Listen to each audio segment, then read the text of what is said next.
7 minute. Hello, हाँ जी, नमस्कार, सभी को नमस्कार। और आज जैसा कि सेकंड हाफ Q&A सेशन है, तो मेरे पास जो सवाल हैं वो हैं कि क्या आकाश और शून्य है ना एक ही बात है। तो ये सवाल पूछा है गुप्ता जी ने, है ना, और उनका फर्स्ट नेम मुझे नहीं पता है। तो क्या आकाश और शून्य, देखिए ये तो नामकरण है ना, आकाश कहें या शून्य कहें, लेकिन अपने को समझने की बात तो है कि वस्तु क्या है ना। तो वस्तु के रूप में देखेंगे तो यदि हम आकाश इसी को कह रहे हैं कि जो हम परस्परता में चीजों को देखते हैं, जो हमारी परस्परता में मेरे और मैं जिस लैपटॉप के सामने बैठा हूं इसके बीच की जो दूरी है, या ये जो दो हाथ के बीच की जो दूरी है, यदि इनके बीच में जो स्पेस है इसी को मैं आकाश कह रहा हूं, तब तो हम एक ही बात कर रहे हैं, है ना। या किन्हीं भी दो इकाइयों के बीच में जो दूरी है उसी को यदि आकाश नाम से कहा जा रहा है, तब तो बिल्कुल ठीक है ना। स्पेस और आकाश एक ही चीज है। तो मुख्य बात हमेशा अध्ययन के दौरान जो पूरी प्रक्रिया है कि हम जब जिन शब्दों का प्रयोग कर रहे हैं उस शब्द से इंगित होने वाली जो वस्तु है, जो वास्तविकता है, तो शब्द से अर्थ और अर्थ से वास्तविकता इंगित हो जाए, है ना, इसका नाम है कि वो बात कम्युनिकेट हो गई।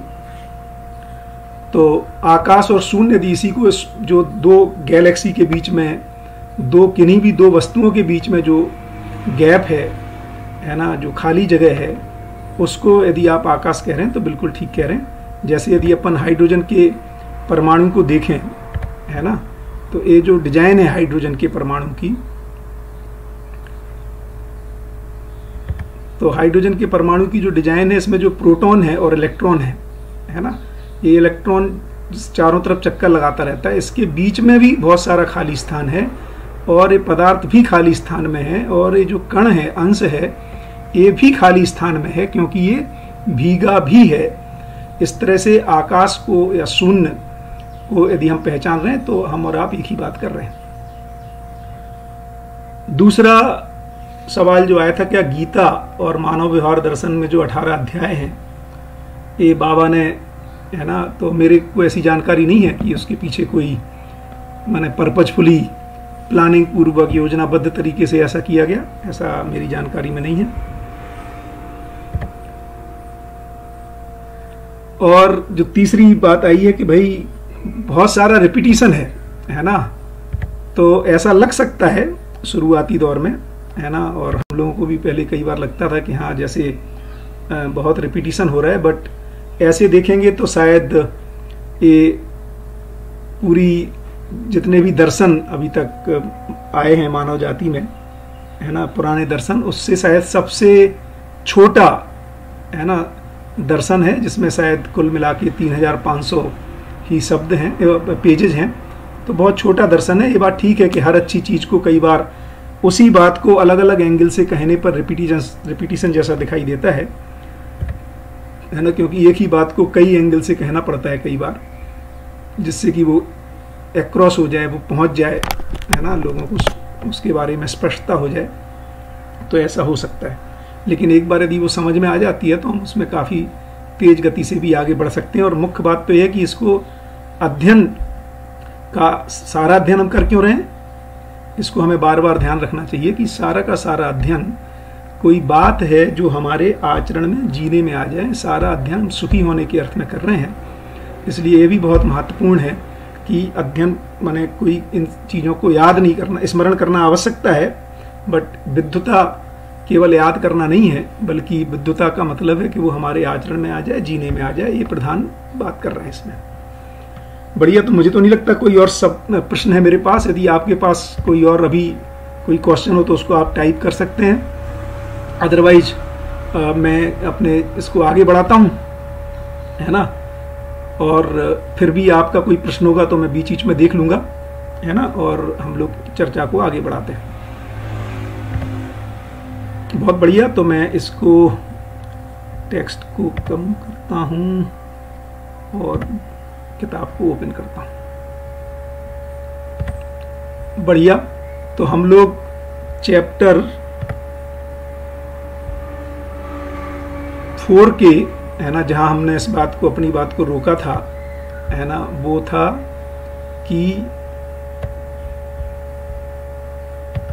अधिकार की बात हमने की थी, पेज नंबर 36, और शायद हमारी ये टेक्स्ट भी गायब हो गई है, इसको, हाँ आ गई। पेज नंबर 36 के लास्ट पैराग्राफ पे हम काम कर रहे हैं या बातचीत कर रहे हैं। तो हमने बात की थी कि उपरोक्त अनुसार तो ये बहुत ज़रूरी है कि हम ठीक ठीक मूल्यांकन कर पाएँ। क्यों? क्योंकि ऐसा कह रहे हैं कि यदि हम ठीक ठीक मूल्यांकन नहीं कर पाते हैं, जैसे 1 रुपये की मौलिकता को भी यदि पूरा नहीं समझ पाते हैं तो 2 रुपये का उपयोग नहीं कर पाएंगे। क्योंकि यदि हम 1 रुपये को 90 पैसे के बराबर मानते हैं, इसका मतलब है कि हम 2 रुपये को 1 रुपये 80 पैसे के बराबर मानेंगे, है ना। इसलिए उसका ठीक ठीक मूल्यांकन नहीं हो पाएगा। तो अपना भी, अब ये तो अपने से कैसे जुड़ता है कि यदि हमने अपने को पहले ही समझदार मान रखा है ना। मुख्य बात यह है यहाँ पर अपना ठीक ठीक मूल्यांकन करने की क्यों जरूरत है कि अधिकतर लोगों से जब मैं बात करता हूँ, जैसा कि मैंने कल भी कहा था, कि उनको ये लगता है कि भैया वो तो सब समझते ही हैं और समझदार हैं इसीलिए ज़्यादा परेशान हैं। तो यदि मैं अपने को समझदार मानता हूँ और परेशानी का कारण समझदारी ही मानता हूँ, तब तो हमें समझने के लिए ज़रूरत ही नहीं पड़ती है। इसका मतलब अपना ठीक मूल्यांकन नहीं कर पा रहे हैं, क्योंकि समझदारी का प्रमाण तो सुखपूर्वक जीने में है, स्वयं के सुखी होने में है, दूसरों को सुखी करने के अर्थ में है। तो इन सब चीज़ों से पता लगता है कि अपना मूल्यांकन हमें ठीक करने की ज़रूरत है ना।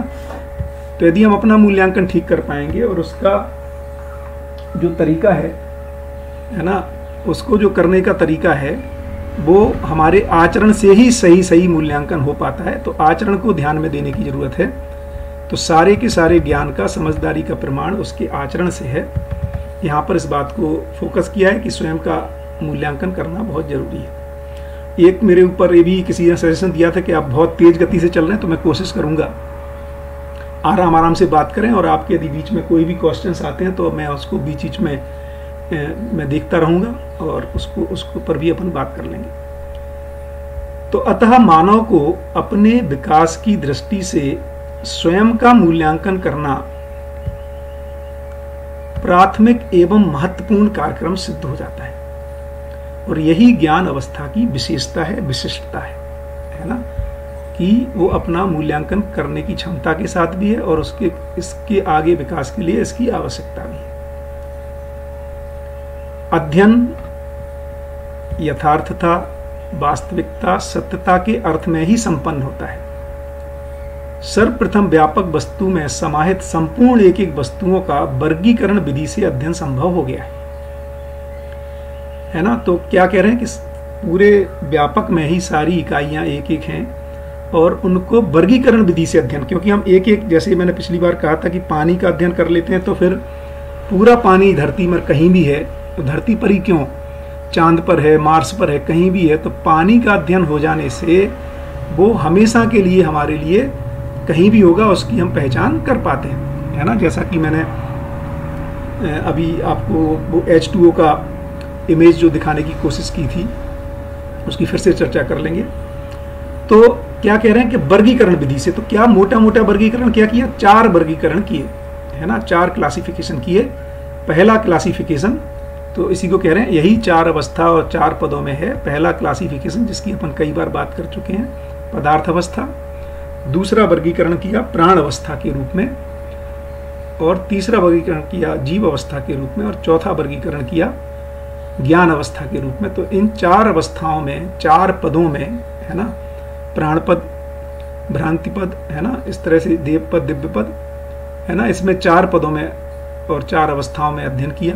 क्रिया का अध्ययन विकास क्रम, विकास, जागृति क्रम, जागृति के रूप में बोधगम्य होने की व्यवस्था है। तो क्रिया का अध्ययन करते हैं तो पता लगता है कि हर क्रिया में श्रम, गति और परिणाम है। तो विकास क्रम के रूप में भौतिक रासायनिक रचनाएं दिखाई देती हैं। और कोई क्वेश्चन हो तो बता दें या आगे बता दें। है ना, सम्यक भाई हमें सपोर्ट कर रहे हैं, तो बैठ सकते हैं। तो अध्ययन विकास क्रम विकास के रूप में, जागृति क्रम जागृति के रूप में। तो विकास गठनपूर्ण को विकास कह रहे हैं। तो रचनाएं प्राणावस्था विकास विकसित जैसी लगती हैं, विकास के लक्षणों के साथ लगती हैं, लेकिन ये कहा जा रहा है कि वो विकास नहीं है। आप बोलेंगे यार ऐसा कैसे कह रहे हैं? क्योंकि चूंकि प्राण अवस्था फिर से पदार्थ अवस्था बन जाती है, तो विकास का मतलब ही होता है कि जब उसके बाद वो पुनः उस स्थिति में वापस नहीं आती। ऐसी घटना गठनपूर्ण परमाणु के साथ ही होती है कि एक बार वो उस गठनपूर्णता को पा जाता है, फिर वापस नहीं आता, इसलिए उसको विकास कहा। और पदार्थ अवस्था से प्राण अवस्था और प्राण अवस्था से फिर पदार्थ अवस्था के बनने के क्रम को विकास क्रम कहा, है ना। आवर्तनशील विधि से होता ही रहता है। तो इसी के साथ साथ जब वर्गीकरण विधि से अध्ययन कर रहे हैं तो 4 अवस्थाएं 4 पद में हम देख रहे हैं। इसी के साथ साथ रूप गुण स्वभाव और धर्म का अध्ययन होना आवश्यक है। तो किस आधार पर वर्गीकरण कर रहे हैं? पदार्थ को प्राण से भिन्न क्यों किया? क्योंकि उसके रूप के आधार पर, उनके गुणों के आधार पर। तो पदार्थ में रूप प्रधान है, पेड़ पौधों को गुण प्रधान रूप में पहचानते हैं, पशु पक्षियों को स्वभाव प्रधानता में पहचानते हैं, और मानव का अध्ययन धर्म प्रधानता के आधार पर होता है।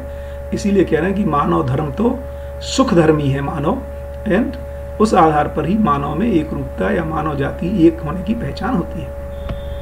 तो रूप गुण स्वभाव धर्म का अध्ययन होना आवश्यक है। चारों अवस्था 4 पदों में स्पष्ट हैं। विकास का अध्ययन परम आवश्यक है। विकसित इकाई के रूप में जीवन का अध्ययन संपन्न होता है। तो जीवन का अध्ययन हो रहा है विकसित के रूप में, और जीवन में ही फिर जागृति क्रम और जागृति का स्पष्ट प्रमाण मिलता है। ऐसे विकासात्मक अध्ययन में मात्र तात्विकता का वर्णन बोधगम्य न होने के कारण, अर्थात अनुमान करने योग्य स्वीकृति न होने के कारण तर्क की सहायता आवश्यक। क्योंकि हम इस तरह की जब विकास का अध्ययन करते हैं तो तात्विकता चूंकि आंखों से दिखाई नहीं देती, तो हमें तर्क की सहायता लेनी पड़ती है ना। समझने के लिए तर्क की सहायता आवश्यक है। यहाँ तर्क की आवश्यकता इसीलिए प्रतीत होती है और नियोजित की गई है कि वांछित, अर्थात जो मैं पाना चाहता हूँ, कि कल्पना पहले से साधक में, है ना, जो साधना कर रहा है, साधक साधना कर रहा है किसी साध्य को पाने के लिए। क्या साध्य है? ईष्ट उसका साध्य। क्या ईष्ट है? सुख शांति संतोष आनंद उसका ईष्ट है।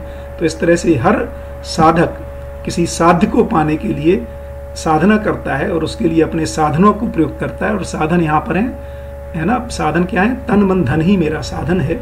इस तरह से इन सच्चाइयों की तर्क पूर्वक पहले ही कल्पना साधक में स्पष्ट हो जाए, पूर्व अभ्यास के रूप में प्रतिष्ठित करना ही इसका उद्देश्य है। ये जो पैराग्राफ है आगे, बहुत ही इंपॉर्टेंट पैराग्राफ है। और किसी ने मेरे से पूछा भी था कि भैया अध्ययन प्रक्रिया के बारे में बात होनी चाहिए। ये पूरे अध्ययन प्रक्रिया को या कैसे हम अपने में, है ना, अध्ययन पूर्वक जीने में कैसे ये बात को आता है, इसका डिटेलिंग की गई है। साउंड आ रही है, कुछ साउंड हो रही है, हमिंग साउंड आ रही है। एक मिनट, इसको हटा देते हैं। अभी देखिए आवाज ठीक है, तो अभी आएगी थोड़ी देर बाद, है ना। तो सर्वप्रथम, तो सबसे पहला काम क्या होता है? सर्वप्रथम अध्ययन। द्वितीय स्थिति में प्रयोग और अभ्यास। तो देखिए सबसे पहले हम क्या करेंगे? पहले अध्ययन की पूरी प्रक्रिया क्या है? पहले सूचना आएगी।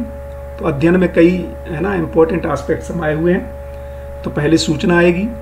द्वितीय सूचना के बाद उसमें तर्क आएगा। तर्क में यदि मुझे वो स्वीकार होती है तो मेरे जीने में उसकी प्रायोरिटी बनती है। तो द्वितीय स्थिति में फिर प्रयोग और अभ्यास। इसलिए ऐसा बार बार कहा जाता है कि हमें अध्ययन करते समय बहुत अधिक प्रयोग और अभ्यास की आवश्यकता नहीं है। अध्ययन माने एक लेवल का तर्क तृप्ति होने की जरूरत है, स्पष्टता आने की जरूरत है। उसकी द्वितीय स्थिति में प्रयोग और अभ्यास है।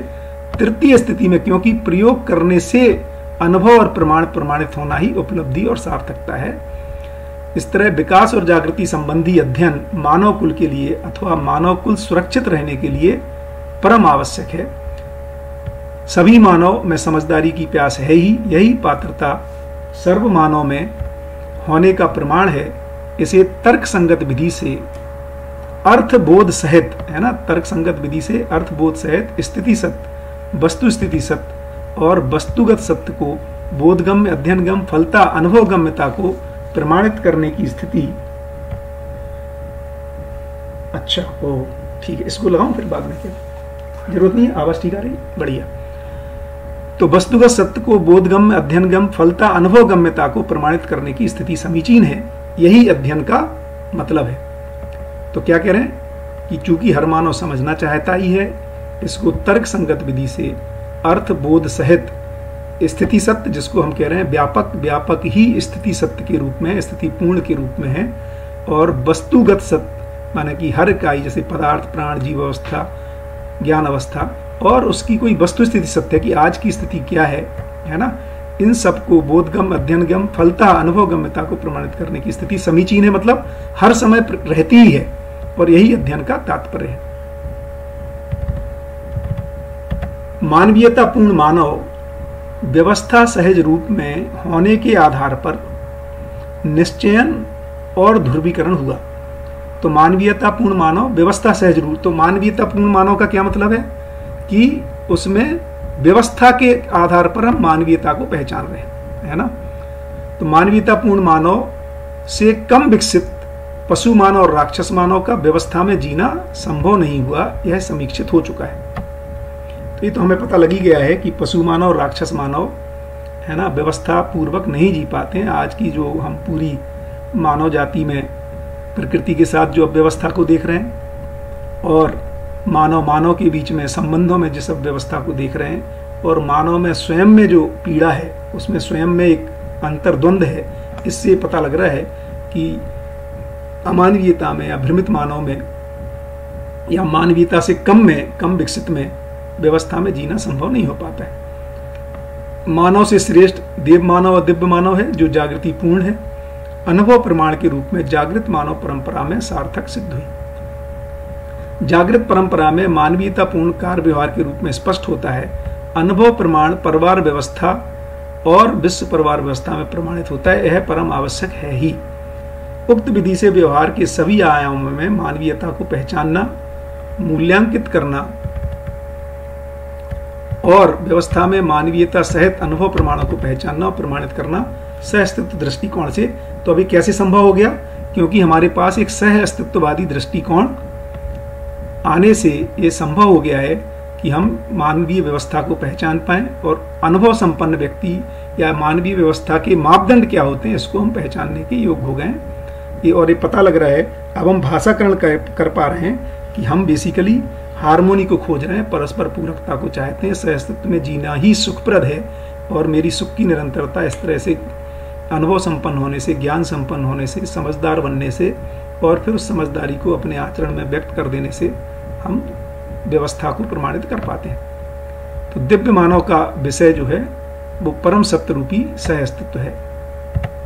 सत्ता सर्वत्र एक सा विद्यमान है। संपूर्ण अस्तित्व में जड़ चैतन्य प्रकृति कार्यकलाप सदा सदा है ही। तो सत्ता अर्थात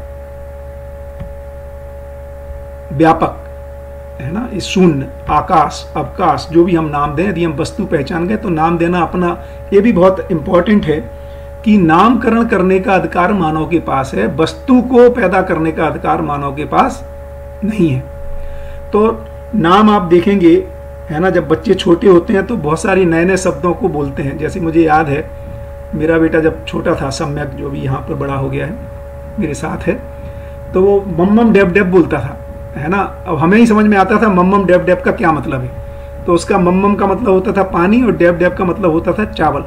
तो कहने का मतलब है कि एक बार वस्तु को मैं समझ जाऊं, या जब मैं दो वस्तुओं में डिफ्रेंसिएशन को पहचानता हूं, उनको अलग अलग पहचानता हूं, तो नामकरण करना मानव की मौलिकता है ना। इसीलिए एक ही वस्तु का, उसी पानी का, है ना, जल भी बोलते हैं, नीर भी बोलते हैं, और जापानी में कुछ और बोलते हैं, इंग्लिश में वाटर बोलते हैं, ऐसे कई नाम हैं। वस्तु एक बार पहचानने में आ जाए तो सत्ता या व्यापक को हम शून्य के, एक बार समझ में आ जाए किस बात को कह रहे हैं, फिर हम शून्य कह सकते हैं, आकाश कह सकते हैं, और भी बहुत सारे नामकरण किए जा सकते हैं। तो सत्ता कैसी चीज है? जो सर्वत्र एक जैसी विद्यमान है, इसमें कोई डिफरेंशिएशन नहीं दिखाई देता। हम अपने, जब से हमने होश संभाला है, हम देख रहे हैं जो व्यापक स्पेस है हमारे चारों तरफ, इसमें हमें कोई परिवर्तन दिखाई दिया हो, है ना, ऐसा दिखाई देता है कि हर समय सर्वत्र एक जैसा बना रहता है। और संपूर्ण अस्तित्व में जड़ चैतन्य प्रकृति कार्यकलाप सदा सदा है ही। तो जड़ चैतन्य प्रकृति का कार्यकलाप अस्तित्व में बना ही रहता है। इससे ज्ञात होता है कि हर क्रिया के मूल में प्राप्त सत्ता हर स्थान में विद्यमान है, इसीलिए दिव्य मानव भी अनेक संख्या में होने की संभावना है। यह भी बहुत इंपॉर्टेंट बात है कि ये कोई किसी व्यक्ति विशेष का, स्थान विशेष का प्रीरोगेटिव नहीं है कि यहां पर ही दिव्य मानव होंगे, है ना, या भारत में ही होंगे, अमेरिका में नहीं हो सकते, या किसी और धरती पर, ब्रह्मांड में धरती होगी तो वहां नहीं हो सकते। क्यों? क्योंकि मूल रूप में जो सत्ता है, जिसमें होने से इकाई क्रियाशील है और प्रेरणा संपन्न है ना, जागृति के लिए, विकास के लिए, इसलिए दिव्य मानव भी अलग अलग स्थानों पर अनेक होने की संभावना बनी हुई है। सत्ता सर्वत्र एक जैसा भासमान है ना, एक जैसा देखने में आता है, भाषा के द्वारा व्यक्त कर सकते हैं। सत्ता सर्वत्र एक जैसा बोधगम है। इस पृथ्वी पर, यह बहुत ही इंपॉर्टेंट है, इस पृथ्वी पर कहीं भी, अर्थात किसी स्थान पर भी स्थित मानव यदि दिव्य मानवीयता से संपन्न हो जाते हैं, उस स्थिति में उन सब में समान अनुभूति प्रमाणित होती है।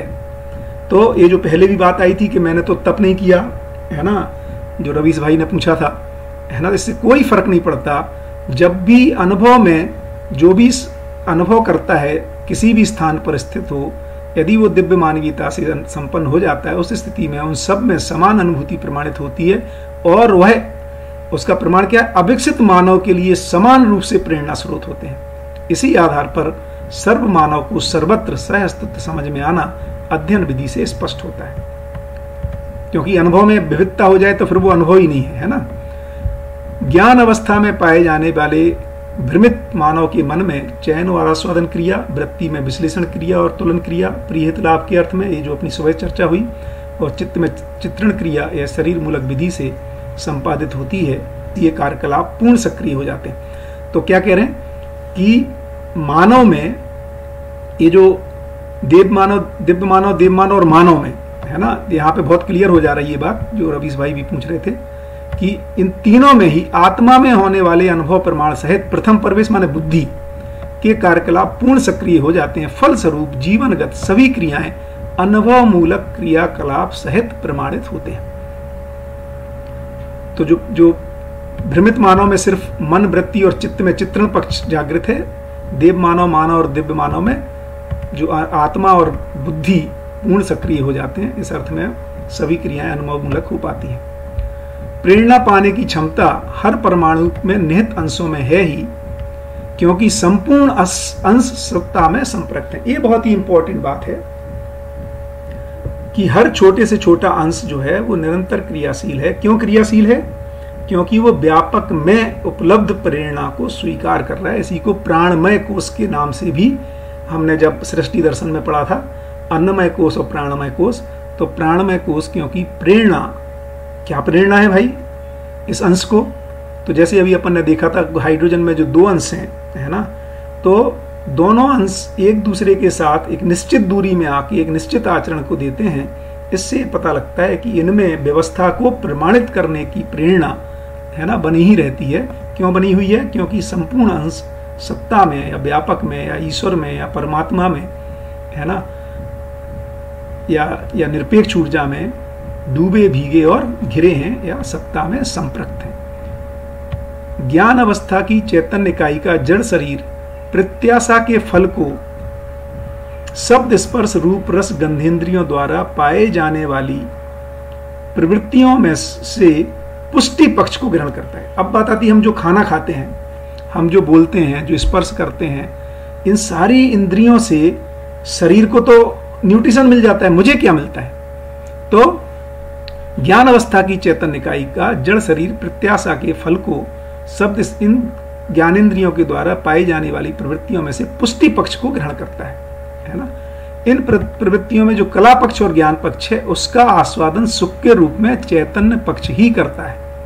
तो न्यूट्रिशन वाला पक्ष तो शरीर को मिल जाता है, इसमें जो कला पक्ष और ज्ञान पक्ष है, अर्थात हम जब भोजन कर रहे हैं तो उसमें क्या न्यूट्रिशन वैल्यू है ना, उसमें कितनी सुंदरता से सजाया गया, इसका जो आस्वादन, उसी सलाद को, है ना, जब हम बहुत अच्छे से प्लेट में सजाते हैं उसी भोजन को, उसमें जो कला पक्ष है है ना, और उसके पीछे जो ज्ञान पक्ष है उसका आस्वादन तो शरीर को नहीं होता है, उसका आस्वादन तो सुख के रूप में चैतन्य पक्ष ही करता है। और चैतन्य पक्ष के जागृति का जो कारण है उसे संस्कार संज्ञा है। कोई कमेंट्स हैं ऐसे कुछ जिस पे फोकस करना है? नहीं, बढ़िया। तो आपके कोई कमेंट्स हो तो आप बता सकते हैं, मतलब कोई भी क्वेरी हो तो उसको अपन ले लेंगे। तो अब बात आ रही है भाई चैतन्य पक्ष में जागृति का कारण क्या है। भाई जागृति का जो कारण है उसी को कह रहे हैं संस्कार। क्या चीज है संस्कार? इसकी हम लोग काफी, है ना, इस शब्द को सुनते ही आए हैं, है ना, कि हमें संस्कारित होना है। तो संस्कार का मतलब क्या है? तो बहुत ही ब्यूटीफुल डेफिनेशन यहाँ पे संस्कार की दी है। संस्कार क्या है? पूर्णता के अर्थ में स्वीकृतियां ही संस्कार हैं। यही मानव का प्रारब्ध है, या प्रमाणित होने के लिए पहले से जो समाधान के अर्थ में प्राप्त है वह संस्कार है। क्योंकि जब संस्कारित होते हैं उसको फिर प्रमाणित करते हैं, तो प्रमाणित होने के लिए समाधान या के रूप में संस्कार होना जरूरी है।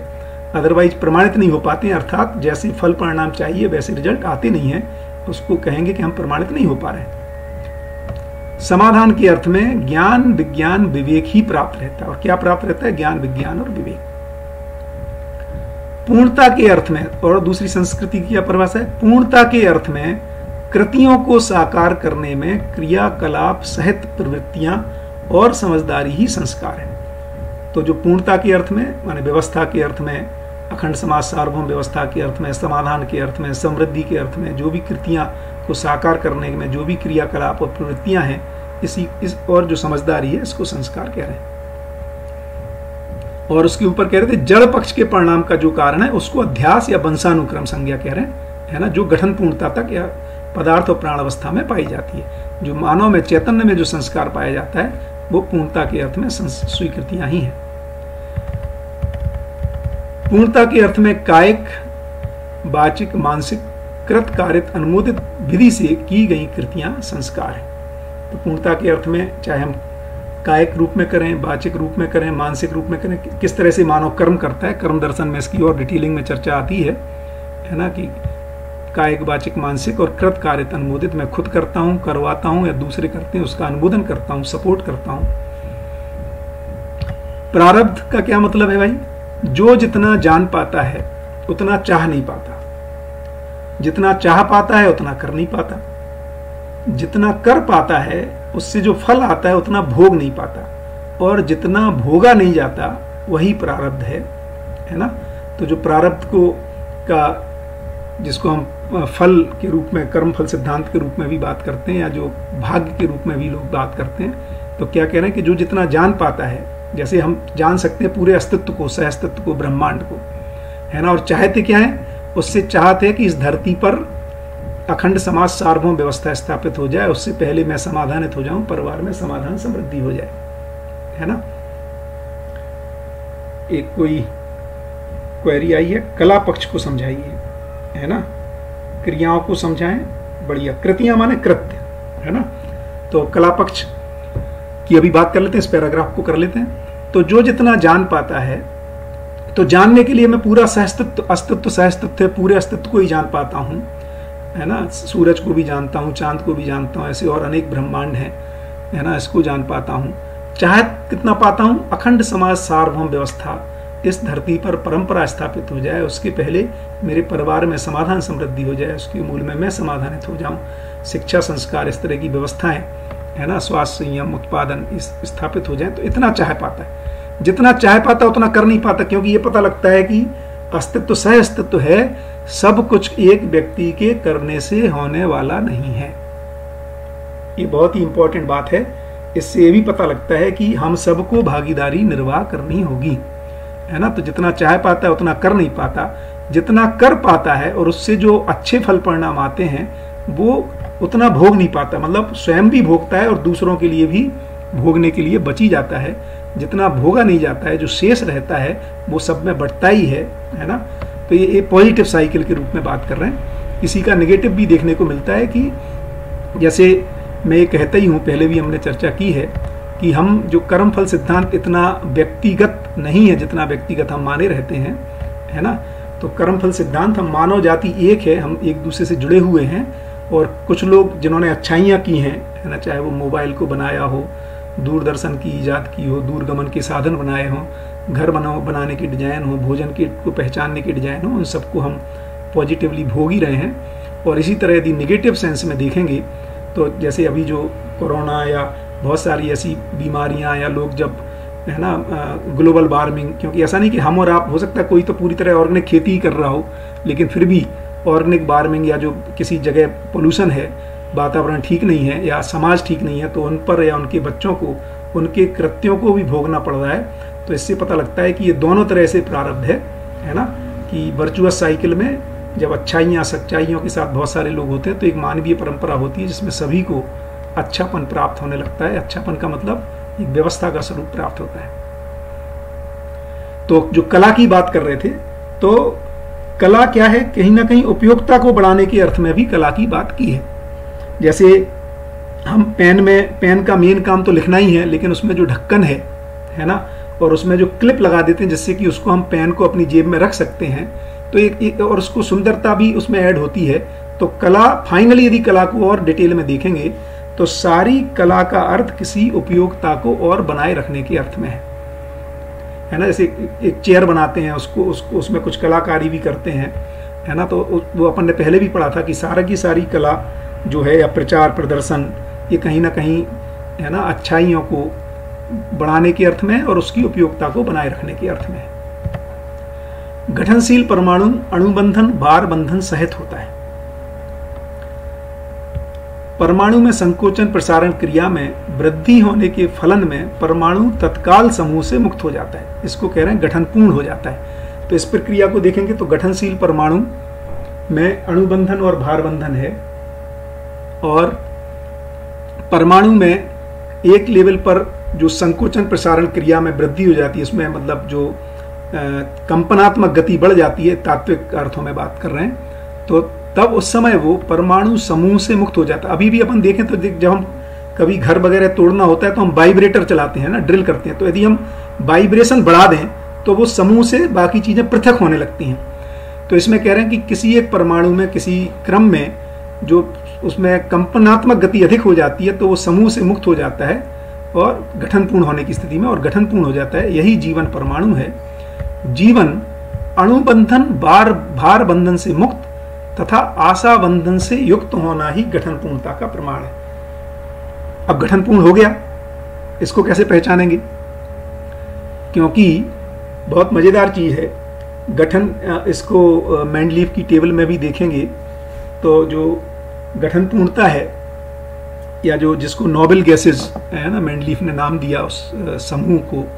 हालांकि मेंडलीफ के टाइम नोबेल गैसेस को नहीं पाया गया, क्योंकि मेंडलीफ को लगता था कि यदि कोई गैसेज, है ना, या कोई तत्व सही अर्थों में उसका ऑक्टेट पूरा हो जाएगा या सही अर्थों में नोबेल हो जाएगा, है ना, तो उसको पहचानेंगे कैसे? क्योंकि वो तो क्रिया शून्य, वो क्रिया करेगा ही नहीं, है ना। और हम किसी चीज को पहचानते हैं क्योंकि वो क्रिया करता है।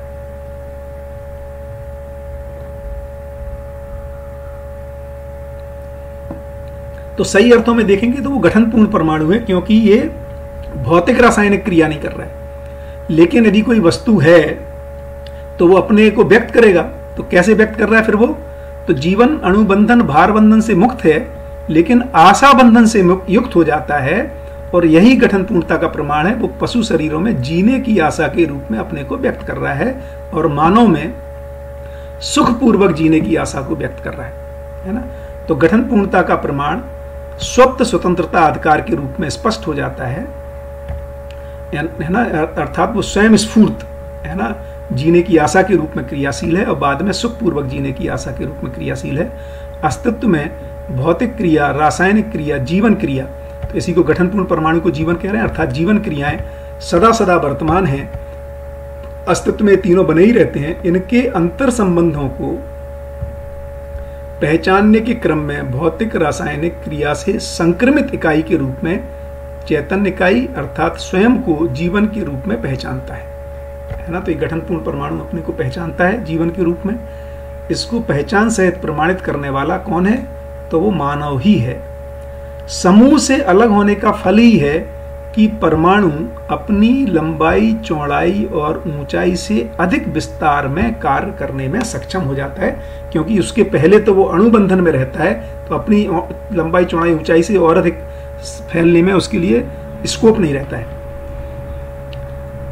प्रत्येक जीवन शरीर द्वारा ही आशा अनुरूप उपलब्धि के लिए प्रयत्नशील है। अब हर जीवन शरीर के द्वारा जो भी उसकी जीने की आशा और सुख की आशा के अनुरूप उपलब्धि चाहता है। क्या मानव क्या उपलब्धि चाहता है कि उसकी आशा क्या है? सुखी होना चाहता है, तो उसकी उपलब्धि क्या चाहता है? सुखी होना चाहता है। तो तथा इसी हेतु वह अणु समूह से पृथक भी हुआ है या अलग हुआ है। चैतन्य एवं जड़ का योग, जड़ क्रियाओं में पाए गए क्षोभ का ही परिणाम चैतन्य अवस्था है, क्योंकि श्रम का क्षोभ ही विकास के लिए कारण है। तो जितना जितना यदि आप देखेंगे तो जो सृष्टि दर्शन में हम लोगों ने देखा था कि पदार्थ अवस्था प्लस श्रम, माने पदार्थ अवस्था लगातार श्रम कर रहा है, क्योंकि ऐसी कोई इकाई ही नहीं है जो श्रम ना करती हो। तो पदार्थ अवस्था लगातार श्रम करने से प्राण अवस्था तक पहुंचता है, प्राण अवस्था लगातार श्रम करता है तो जीव अवस्था पहुंचता है। जीव अवस्था में पशु शरीर और चैतन्य इकाई, और फिर जीव अवस्था में श्रम होता है तो मानव, अब भ्रमित मानव तक पहुंचता है। भ्रमित मानव श्रम करता है ना, तो कुछ अनुसंधान करता है, श्रम से विश्राम की स्थिति को पाता है। इस अर्थ में ही कह रहे हैं कि जो मानव है ना, तो जिसके फल परिणाम चैतन्य अवस्था है, क्योंकि श्रम का क्षोभ ही विकास के लिए कारण है, जिसके फल स्वरूप ही विश्राम की तृषा है। उपरोक्त संबंध में अर्थात जड़ परमाणु ही विकास के क्रम में संक्रमित होकर चैतन्यता को प्राप्त करता है। चैतन्य में जो कुछ भी अध्यास की रेखाएं हैं वह अपूर्ण है ही। चैतन्य इकाई अग्रिम विकास चाहती है। हर विकसित इकाई, तो ये कह रहे हैं कि देखिए शुरुआत अविकसित भ्रमित से ही होती है। हर विकसित इकाई अविकसित इकाई का परस्पर जागृति के लिए पूरकता के अर्थ में उपयोग करती है। जागृति के मूल में मानव कुल के हर इकाई में अपने शक्ति का अंतर्नियोजन आवश्यक है, क्योंकि इकाई के शक्ति के बहिर्गमन होने पर ह्रास अर्थात उसका विकास का उल्टा ह्रास है, मतलब नीचे डाउनफॉल हो जाता है, तथा शक्ति के अंतर्निहित होने पर ही विकास परिलक्षित होता है। जो अपन ने सुबह बात की थी कि किस तरह से मन से वृत्ति की ओर, वृत्ति से चित्त की ओर, चित्त में जो चित्रण है उससे चिंतन की ओर, अर्थात जैसे ही मानव अपने में ये सवाल पूछना शुरू करता है कि यार मैं जो कुछ भी करता हूं, है ना, सुबह से शाम तक सालों साल जो कुछ भी कर रहा हूं, इस सब का आखिरकार प्रयोजन क्या है ना, मैं चाहता क्या हूं, किस लिए हूं, है ना, इस धरती पर जीने का डिजाइन क्या है, ये सब जो प्रयोजन को ढूंढने की बात है ना। जब मैं अपने प्रयोजन को ढूंढता तो फिर शक्तियों का अंतर्निहित होना शुरू होता है। इसी को कह रहे हैं पात्रता विकास। तो अंतर्नियोजन का तात्पर्य जिसको कहा प्रत्यावर्तन या स्व में निरीक्षण, परीक्षण पूर्वक निष्कर्ष निकालना और फिर उन निकाले हुए निष्कर्षों को अभ्यास और व्यवहार में प्रमाणित करना ही है।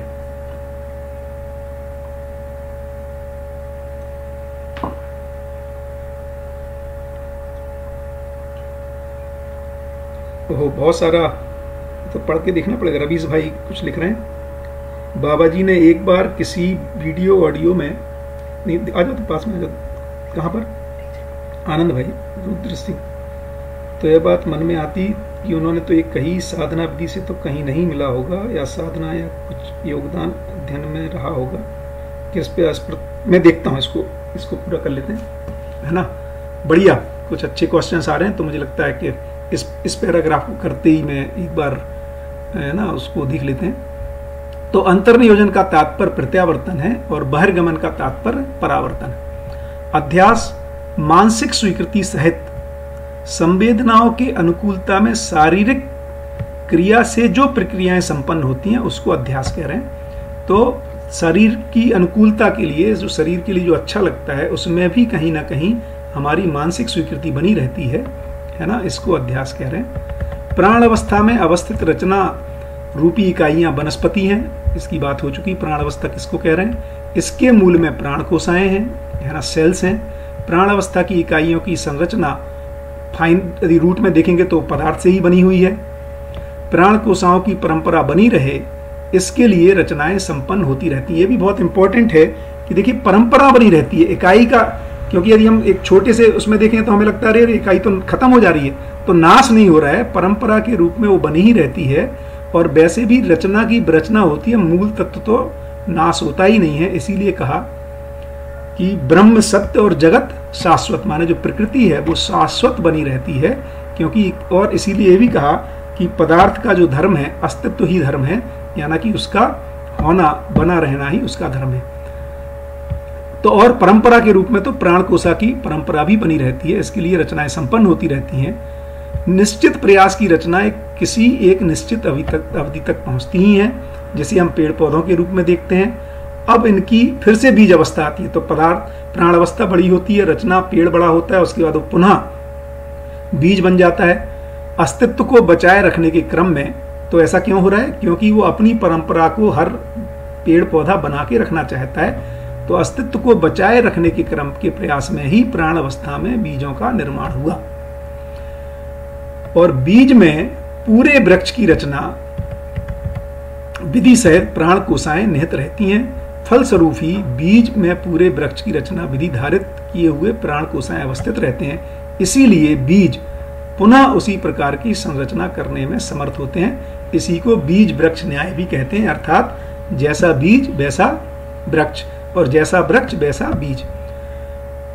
बनस एक मजेदार चीज है इसमें जो मुझे बहुत अच्छा लगता है कि देखो ये अपने को सोचना पड़ेगा कि पहला आदमी कैसे आया होगा इस धरती पर, है ना। तो यदि इसकी जब कल्पना करते हैं तो ये क्लियरली दिखाई देता है कि पहला आदमी होने के लिए तो किसी न किसी पशु से ही आना पड़ेगा। फिर देखते हैं कि पहला पशु कैसे हुआ होगा, तो पता लगता है कि वो स्वेदज अंडज और पिंडज संसार से कनेक्टिविटी होगी। फिर ये देखेंगे कि पहला, है ना, सेल स्ट्रक्चर कैसे बनी होगी, तो पदार्थ से ही बनी होगी। तो इसको देखने पे फिर जब ये पूछने जाते हैं कि ऐसा क्यों हो रहा है ना, पदार्थ आफ्टर ऑल, है ना, क्योंकि हमें अब ये लगेगा कि हर इकाई का यदि आचरण निश्चित ही है तो फिर वो, है ना, पदार्थ अवस्था क्यों प्राण अवस्था में कन्वर्ट हुई। तो यहाँ पर जो बेसिक नियम है पूरे अस्तित्व में, ये पहचानने में पड़ेगा कि सारा बेसिक नियम सह अस्तित्व ही मूल नियम है। यानी क्योंकि किसी ने मेरे से पूछा था कि जब हम और आप ये कहते हैं या मध्यस्थ दर्शन ये कह रहा है कि अस्तित्व में एक दिशा है ना, या अस्तित्व किसी प्रयोजन के साथ है, पर्पज के साथ है, नियति क्रम के साथ है, विकास क्रम विकास, जागृति क्रम जागृति के साथ है, तो इसको कैसे देखें, तो ये दिखता है कि इसमें एक निश्चित दिशा बनी हुई है। क्योंकि उसके जब रूट को पहचानने जाते हैं तो पता लगता है कि व्यापक में, है ना, हर इकाई संपृक्त होने की वजह से उसमें जो प्रेरणा है और उस प्रेरणा की दिशा को जब देखते हैं तो ये दिखाई देता है कि पूर्ण में गर्भित होने की वजह से, पूर्ण मतलब व्यापक या स्थिति पूर्ण है, इसलिए ही सारी इकाई पूर्णता के लिए क्रियाशील है, गतिशील है, विकास की ओर, क्रिया पूर्णता की ओर, आचरण पूर्णता की ओर उसमें एक दिशा दिखाई देती है। तो इसी को कई बार विज्ञान ये भी मानता है और ये बोलता है कि लगता है कभी कभी पदार्थ गलती कर देता है ना। बाबा से जब ये पूछा गया तो उन्होंने कहा बेटा गलती नहीं कर रहा है, अनुसंधान कर रहा है। क्या बात है, पदार्थ भी अनुसंधान कर रहा है, प्राण अवस्था भी अनुसंधानरत है, श्रमरत है, जिससे कि आगे की स्थितियां प्रकट हो सके। इसीलिए अस्तित्व में प्रकटन क्रम है, पदार्थ से प्राण अवस्था की ओर, प्राण अवस्था से जीव अवस्था की ओर, जीव अवस्था से ज्ञान अवस्था की ओर, और भ्रमित ज्ञान अवस्था से वो प्रकट अपने को करना चाहता है ना, मानव पद की ओर, मानव पद से देव पद और दिव्य पद की ओर, जहाँ हर मानव, हर मानवीय समाज जिस तरह से, है ना, समाधान समृद्धि पूर्वक अभय परस्परता में विश्वास के साथ सहअस्तित्व के साथ जी सके। इस तरह से यदि देखते हैं तो पूरा का पूरा हमें व्यापक का जो प्रधान रोल, है ना, दिखाई देता है। और फिर हम इस ढंग से मध्यस्थ सत्ता जो केवल, क्योंकि अधिकतर विज्ञान का फोकस सिर्फ प्रकृति की ओर है, तो हम मध्यस्थ सत्ता की भी अपने आप में एक वास्तविकता है, इसलिए उसको वस्तु कहा। और उसमें होने मात्र से किस तरह से हर इकाई में एक दिशा, एक गति, एक, है ना, विकास की, जागृति की गति एक दिखाई देती है, ये समझ में आता है। तो वनस्पतियों में की जातियों की उत्पत्ति का कारण नैसर्गिक दबाव और संग्रहण प्रतिक्रिया के भेद से ही है। यह मानव शरीर रचना की निपुणता सूक्ष्म प्राण कोशाओं में प्राण अवस्था की रचनाओं से लेकर ज्ञान अवस्था के शरीर रचना तक संपन्न होती रहती। तो ये जो सेल्स हैं, ये भी पशु जगत में जो सेल हैं, पेड़ पौधों में जो सेल हैं और मानव की शरीर रचना में जो सेल हैं, इनमें भी निपुणता, कुशलता देखने को मिलती है ना। या जब अपन देखेंगे तो बहुत सारे जो है ना स्वेदस संसार दिखाई देता है, तो जो रोबोट प्रोग्राम है ना, मच्छर है, बहुत सारा कैसे गंध के आधार पर पूरा नियंत्रित रहता है, तो बहुत सारी रोबोटिक डिजाइन इसमें अपने को दिखाई देगी। तो इसमें भी बहुत सूक्ष्म रूप में उत्तरोत्तर है ना विकास हो रहा है, विकास क्रम में है ना, या बहुत सारी निपुणता कुशलता उसमें दिखाई देती है। प्राण कोशाएं अपने स्वरूप में समान होती हैं तथा रचना विधियां भिन्न भिन्न होती हैं। साथ ही प्राण अवस्था की रचना में कुशलता के जितने भी वर्ग हैं उससे अधिक, जो मैंने अभी कहा, उससे अधिक जीवावस्था में और इससे अधिक कुशलता है ना ज्ञान अवस्था के शरीर में देखने को मिलती है, क्योंकि शरीर रचना में जो मौलिक विकास हुआ है उतने ही पक्ष की स्पष्टता इन रचना विधियों में समाविष्ट हो चुकी है। सर्वोच्च विकसित रचना मानव शरीर में मेधस ही है, अर्थात ब्रेन ही है। समृद्धिपूर्ण मेधस तंत्र युक्त मानव शरीर ही है। तो एक बार क्वेश्चंस को देख लेते हैं। बहुत सारे है ना, क्योंकि मैं जब जो प्रेजेंटेशन में ये स्क्रीन लाइव चैट नहीं दिखती है कई बार, बढ़िया, तो एक बार सारे प्रश्नों को, अपने पास बढ़िया समय है ना, कोई जल्दबाजी नहीं है। कल बाय द वे मैं आपको बता दूं कि साधन भैया का फिर से सेशन रहेगा, और मुझे तो बहुत ही रोमांचित करता है साधन भैया का प्रेजेंटेशन, और मेरा आप सबसे आग्रह रहेगा कि आप उसको जरूर ज्वाइन करें और उससे रिलेटेड जो भी क्वेश्चंस हों है ना उसको पहले से भेज दें, हम उन तक पास ऑन कर देंगे। एक बार मैं अब सारे आप लोगों के दिव्य मानव दृष्टि में, रंजना तिवारी जी पूछ रही हैं, दिव्य मानव दृष्टि में न्याय धर्म को कैसे देखेंगे। तो जैसे कि कहा गया, हर श्रेष्ठ में या अधिक गुरु मूल्य में लघु मूल्य समाया ही रहता है। तो दिव्य मानव दृष्टि प्रधान रूप में सत्य दृष्टि है, लेकिन सत्य दृष्टि में न्याय और धर्म समाया रहता है। अर्थात जो दिव्य मानव है वो संबंधों को पहचानता ही है। न्याय का मतलब है संबंधों को पहचानना, संबंधों में निहित जो मूल्य हैं उनका पालन कर, उनका निर्वाह करना है ना, तो वो उसमें समाया ही रहता है। धर्म अर्थात व्यवस्था के लिए प्रयास, ये समाया ही रहता है। और सत्य में जो है मुख्य चीज के जो सहज तत्व, सहज सच्चाइयां हैं उसको स्पष्ट रहती हैं। दूसरों को उनको कम्युनिकेट करने में प्रमाणित विधि से क्रियाशीलता दिखाई देती है। इस तरह से दिव्य मानव में जो सत्य दृष्टि में न्याय और धर्म विलय रहते हैं, प्रधान रूप में सत्य दृष्टि बनी रहती है। बाबू सिंह नायक, हमारे अंदर पुराने संस्कार हैं जो इस नित्य नूतन दर्शन को बोध के आगे अनुभव प्रमाण में काफी समय ले रहा है, क्या करना चाहिए। बहुत ही सुंदर सवाल है बाबू भाई। और अभी हम जो बोलचाल की भाषा में जिसको हम और आप संस्कार कह रहे हैं, एक्चुअली वो संस्कार नहीं है, बल्कि सही या गलत प्रवृत्तियां हैं। क्योंकि जैसा कि अभी हम लोगों ने संस्कार की डेफिनेशन को पढ़ा, तो संस्कार तो सही के अर्थ में स्वीकृतियां ही हैं। तो कोई भी स्वीकृतियां आगे आने वाले अनुभव में सहायक ही होती हैं, वो बोध कराने में और अनुभव में रोड़ा नहीं बन सकती है ना, बाधा नहीं बन सकती। इसका मतलब है जिसको अभी हमने संस्कार माना है और हम ये भी मान रहे हैं कि ये हमारे लिए बाधक हो रहा है, इस बात को अपने को फिर से अच्छे से जांचना चाहिए। सारे संस्कार हमारे प्रमाणित होने के लिए, बोध करने के लिए, साक्षात्कार करने के लिए सहायक ही हैं। अदरवाइज वो शायद संस्कार नहीं है, कुछ प्रवृत्तियां ठीक ठाक नहीं है, इसको अपने को अच्छे से देखना पड़ेगा।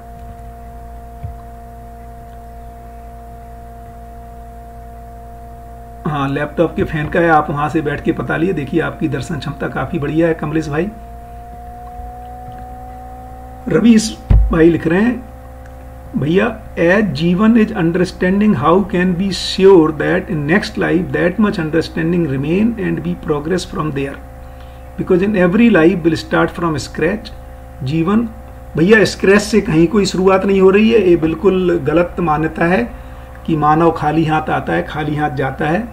यदि व्यवहारिक ढंग से भी देखें तो मानव जन्म लेते ही माँ पिता भाई बहन, जन्म क्या, जन्म से पहले ही है ना, लोग उससे एक संबंध स्थापित करते हैं। और बल्कि संविधान में भी देखें तो बच्चा जन्म लेते ही अपने माता पिता की प्रॉपर्टी का बराबर का हकदार हो जाता है।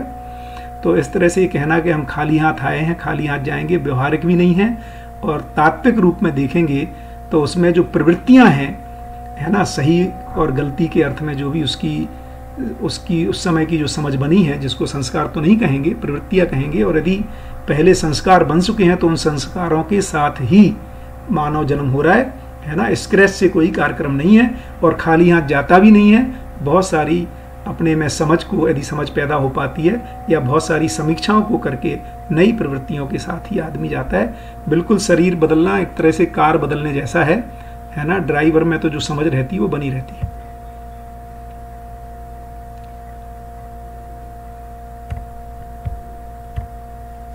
अच्छा, सुबह आवाज नहीं थी तो शायद मेरी गोद में रहा होगा।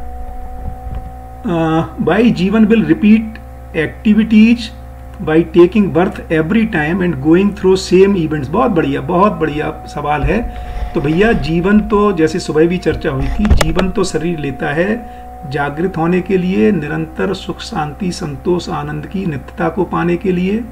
दिव्य पद तक सारी जर्नी है। गठन पूर्णता से क्रिया पूर्णता, क्रिया पूर्णता से आचरण पूर्णता की जर्नी है। चूंकि बार बार शरीर इसलिए लेना पड़ रहा है क्योंकि हम जिस स्थिति को पाना चाहते हैं वो पहुंच नहीं पा रहे हैं। और ऐसा भी कहीं पर चर्चा में आया है, किताब में भी आया है कि भैया इस धरती पर जो ये दबाव आ रहा है मानवों का, इस वजह से भी आ रहा है क्योंकि हम सच्चाई को समझ नहीं पा रहे हैं। एक बार यदि सच्चाई को समझ जाएंगे तो फिर बहुत सारी शरीर यात्रा ऐच्छिक हो जाती है ना। तो बिल्कुल ठीक है। तो हम बार बार इसीलिए शरीर लेना पड़ रहा है क्योंकि जहां हम पहुंचना चाहते हैं पहुंच नहीं पा रहे हैं, अर्थात सही सच्चाइयों को समझ नहीं पा रहे हैं, ज्ञान दृष्टा पद में नहीं स्थापित हो पा रहे हैं, इसलिए ऐसा हो रहा है।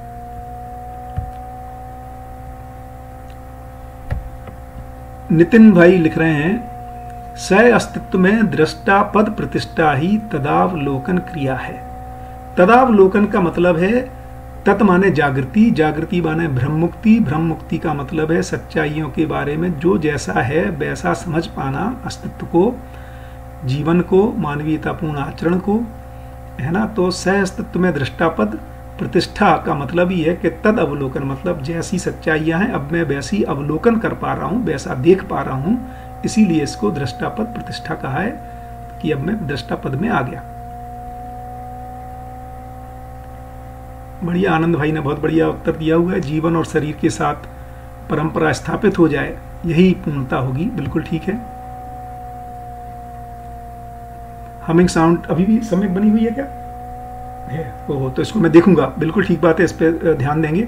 मुझे लगता है या तो इसको अभी चलेंगे, अभी तो इसको छोड़ देते हैं, 2-5 मिनट ही बचे हैं, बट बिल्कुल ध्यान रखेंगे।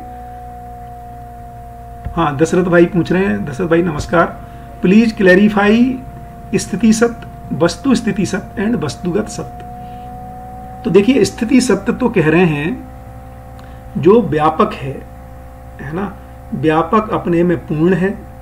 यदि हम कल्पना करेंगे कि देखो ये स्पेस जो है, हम और आप जहाँ जहाँ बैठे हैं वहाँ से हम अपनी कल्पना को दौड़ाएं और फैलाते जाएं कि ये स्पेस, ये जो खाली जगह है, ये कहाँ तक फैली हुई है, तो हम पाएंगे कि कई दिनों तक, कई घंटों तक भी यदि हम कल्पना करते हुए आगे बढ़ते रहें तो हमें ये समझ में आता है कि ये हमारी कल्पना जहाँ तक जा रही है उससे भी आगे बना हुआ है ना।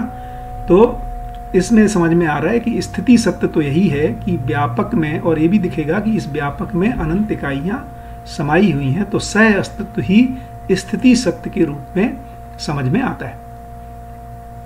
फिर वस्तुगत सत्य को समझ लेते हैं। वस्तुगत सत्य क्या है?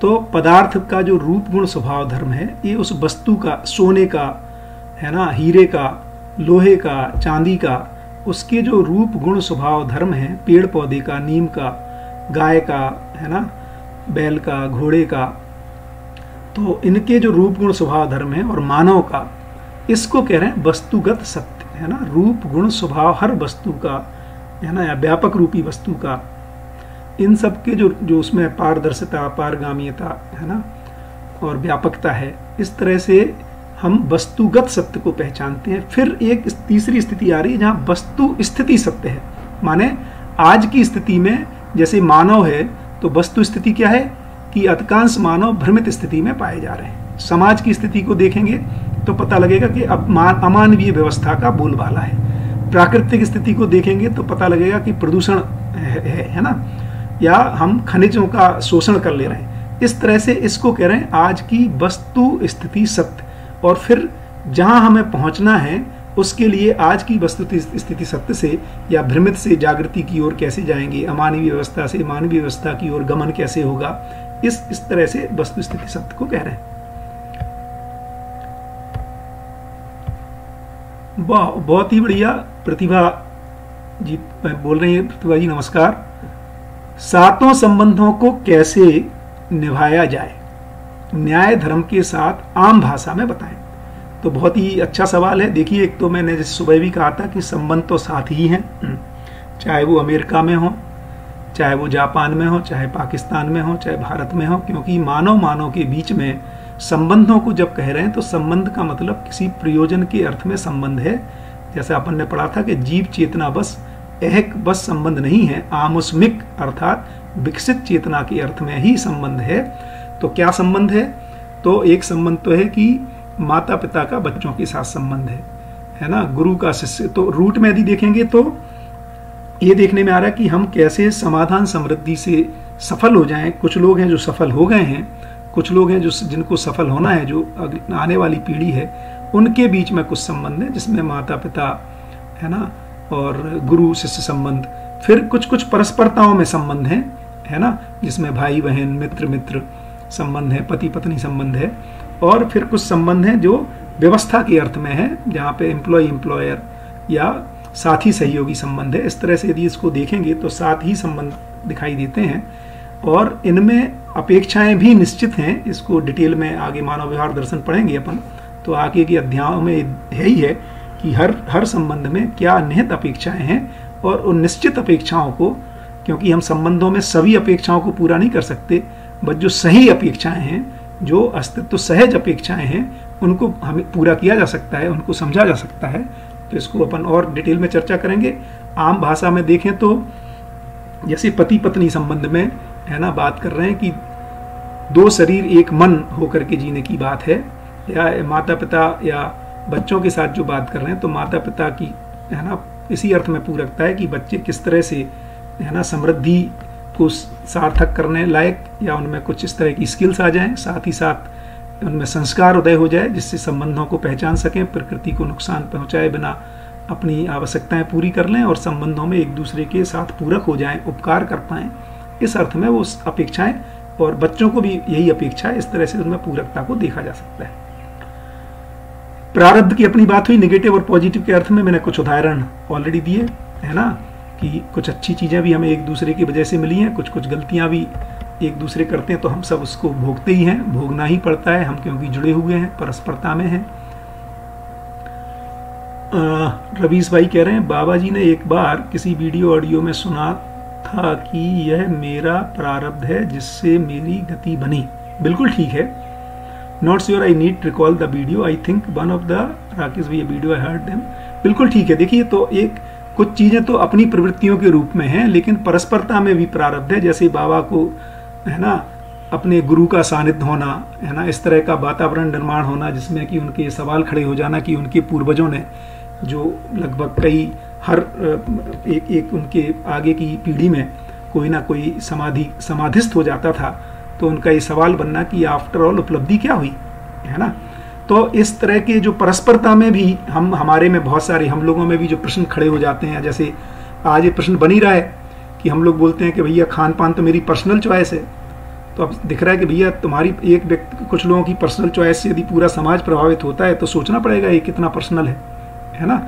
या ऐसे भी देखेंगे तो समाज ने बहुत सारे रिस्ट्रिक्शन लगाए हुए हैं, हर आदमी अभी गांजा भांग है ना या सिगरेट बनाने की फैक्ट्री तो नहीं डाल सकता। तो बहुत सारी चीजें इतनी पर्सनल नहीं हैं, हम एक दूसरे से जुड़े हुए रहते हैं और एक दूसरे की गलतियों को और अच्छाइयों को, जैसे मैंने कहा अच्छा मोबाइल की डिजाइन बन गई है ना, गाड़ी हमने अच्छी आ गई, घर बनाने सीख लिए, तो इन सब कपड़े आ गए, खाना आ गया, तो बहुत सारी चीज़ों का तो हम प्रारब्ध में इस तरह से जुड़े हुए हैं। तो कुछ व्यक्तिगत प्रारब्ध भी है, कुछ परस्परता में जुड़ा हुआ प्रारब्ध भी है। जीवन परमाणु अणुबंधन और भार बंधन से मुक्त कैसे है, आशा बंधन से युक्त है, ये तो स्वयं में जांच सकते हैं, बहुत बढ़िया।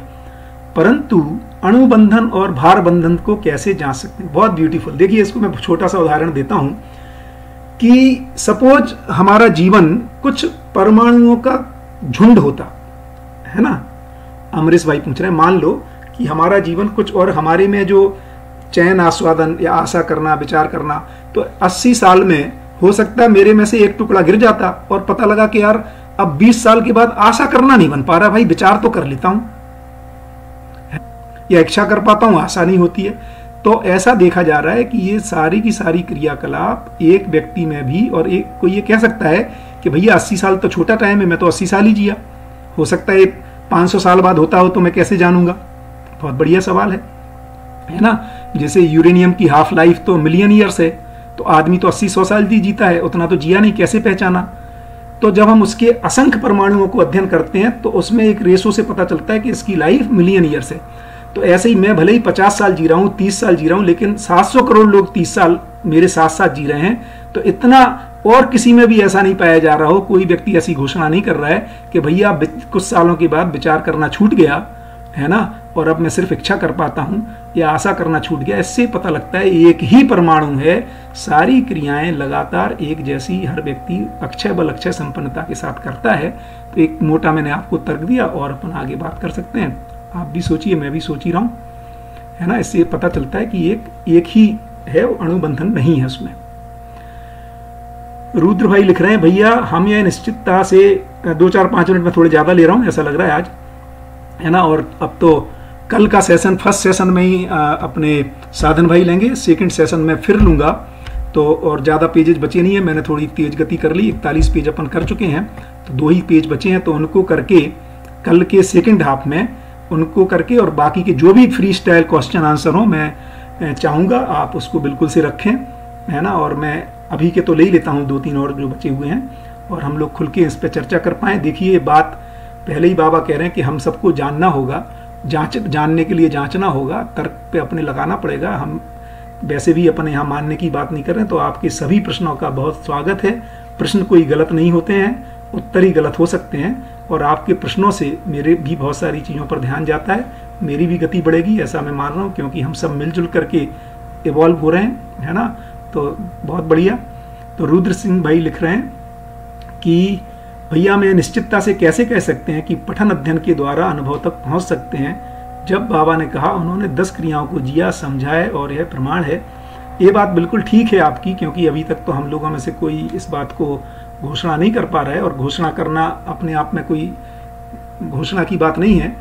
तो होगा, लेकिन एक अनुमान तो लगता है, हम सब लोग जो प्रयास कर रहे हैं उससे एक अनुमान लगता है कि हमारी स्थिति में उत्तरोत्तर बेहतर की ओर हम गति कर रहे हैं, और ऐसा लगता है कि एक निरंतर सुख की स्थिति को पा सकते हैं। यही अनुभव का मतलब है कि हम परस्परता में अपने साथ, अपनों के साथ और प्रकृति के साथ हार्मोनी में जी पाएं, निरंतर सुख शांति पूर्वक जी पाएं, अखंड समाज सार्वभौम व्यवस्था को स्थापित कर पाएं। यही उसका प्रमाण होगा। इसको अभी जांचना शेष है, हम सब प्रयासरत हैं। तो यह बात मन में आती है कि उन्होंने तो ये कही साधना विधि से तो नहीं मिला होगा, या साधना का कुछ योगदान अध्ययन में रहा ही होगा। कृपया इस पर तो अपन इस पर और चर्चा कर लेंगे कल के सत्र में। भैया कृपया परमाणु में संकोचन प्रसारण के वृद्धि से जीवन परमाणु के रूप में विकास को थोड़ा और समझाएं। इस पर भी मुझे लगता है हम कल बात कर लेंगे। जीवन अणु समूह से पृथक है कैसे, इसकी बात अभी अपन ने थोड़ी सी की, है ना। चैतन्य में अध्यास की रेखाएं को, इसको भी कल बात करेंगे। शून्य कैसे ऊर्जा स्वरूप है, इसकी बात करते हैं, ये बहुत ही महत्वपूर्ण है ना। 1-2 ही बचे हैं, इसको ले लेता हूं, है ना। तो शून्य जो है कैसे, है ना, ऊर्जा स्वरूप और क्रिया शून्य है। बहुत बढ़िया। तो एक तो ये कह रहे हैं, देखिए शून्य में तो कोई ऊर्जा नहीं है, ये तो पक्का है। अब इसको अभी अपने में देखते हैं। तो मैं, जब हम और आप अपने में देखते हैं, तो मैंने एक उदाहरण दिया था कि हम सब ट्रांसपेरेंसी पूर्वक जीना चाहते हैं, है ना। अब ये ट्रांसपेरेंसी की चाहत कहां से आ रही है।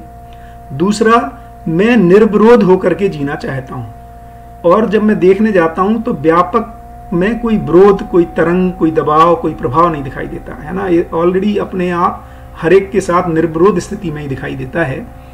और जब तीसरी चीज को मैं देखता हूं तो व्यापक परम शांत स्थिति है, क्योंकि इसमें कोई क्रिया नहीं है, ये क्रिया शून्य है। और हम सब एक शांति को पाना चाहते हैं, है ना, और क्रिया के साथ शांति को पाना चाहते हैं, जिसको हम फिर व्यवस्था में पाते हैं, अपने हार्मोनी में पाते हैं।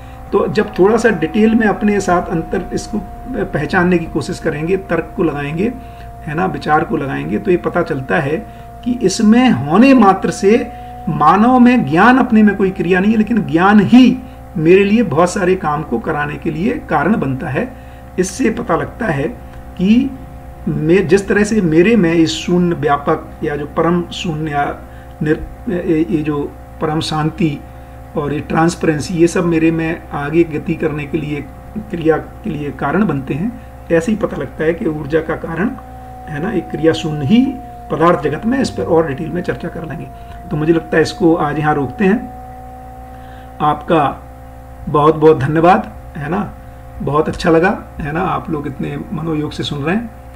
और कल सुबह का सेशन एक बार मैं फिर रिमाइंड करा दूं, कल सुबह साधन भाई का सेशन रहेगा और मैं चाहता हूं आप लोग अधिक से अधिक इसका लाभ लें, क्वेश्चन आंसर पहले से भेज दें, अटेंड करें, है ना। बहुत बहुत धन्यवाद, नमस्कार।